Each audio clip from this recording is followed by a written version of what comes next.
খেলা শেষ, ফাইনাল হয়ে গেছে।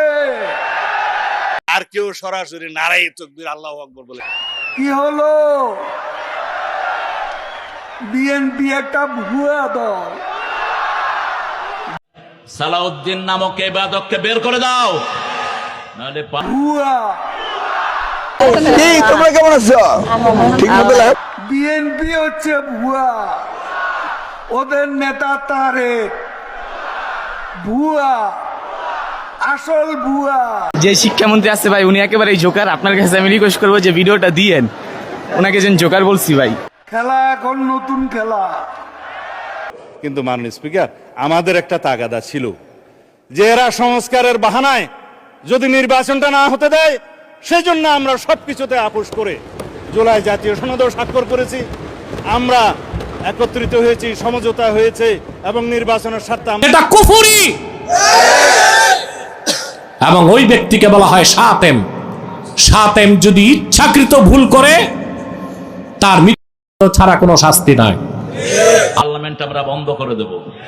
কি শপথ নিয়ে বিএনপি ক্ষমতায় এসেছে, এখন কি করছে? জুলাইয়ের সাথে গাদ্দারি করবা, থাকতে পারবা না। আবু সাইদের বাড়ি কোথায়? এই পীরগঞ্জ। রক্ত এখনো শুকায় নেই। নির্বাচনের খেলা শেষ।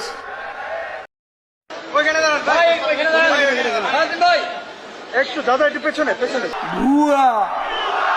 এখন আবার উন্নয়নের মাধ্যমে গণভোটের অধিকারকে কেড়ে নেওয়ার চক্রান্ত চলছে। সংবিধান আছে, সেই সংবিধানের হয়তো গণতান্ত্রিক চরিত্রটা বিনষ্ট হয়েছে, যার সাথে আমরা একমত নই। যার আন্দোলন ভুয়া। মাননীয় প্রধানমন্ত্রী জনাব তারেক রহমানের পক্ষে আমি সালাউদ্দিন আহমদ, মন্ত্রী স্বরাষ্ট্র মন্ত্রণালয়, প্রস্তাব করছি। ভাই ও বোনেরা, আমি আপনাদের কাছে কথা দিচ্ছি যে আমি যদি আপনার নেতার মুখে কি হয়েছে? নিজে কথা কইতে লজ্জা পায় নাকি? উনি নিজের প্রশংসা নিজে করতে পছন্দ করেন না। আসল কারণ তো হলো তার মুখে গন্ধ। যার মুখে গন্ধ, যার মুখে কি ভুয়া। ভাই আমরা রাজপথে ছিলাম নাই, ওটা কথা এরকম ধাক্কা দেন আপনারা। প্রত্যেকটা মনে গেলে আমাদের ধাক্কা মারেন। রাজপথে ছিল, এখনো আছো তো। ভুয়া। যে এরা সংস্কারের বাহানায় যদি নির্বাচনটা না হতে দেয়, সেজন্য আমরা সবকিছুতে আপোষ করে জুলাই জাতীয় সনদেও স্বাক্ষর করেছি। আমরা একত্রিত হয়েছি, সমঝোতা হয়েছে এবং নির্বাচনের স্বার্থে আমরা অনেক কথা বলি নাই। যখন অবৈধ এই যে আনকনস্টিটিউশনাল এক্সট্রা কনস্টিটিউশনাল অর্ডার একটা প্রেসিডেন্ট জারি করলেন, আমরা ফুল বডি স্ট্যান্ডিং কমিটি আমরা প্রেস ব্রিফিং করে গুলশান অফিসে বলেছি যে বিএনপি এবং অন্যান্য আমাদের সাথে যারা আছে যুগপৎ আন্দোলনে, তারা আমরা কেউ জুলাই জাতীয় সনদের বাইরে অন্য কিছু মানতে রাজি না।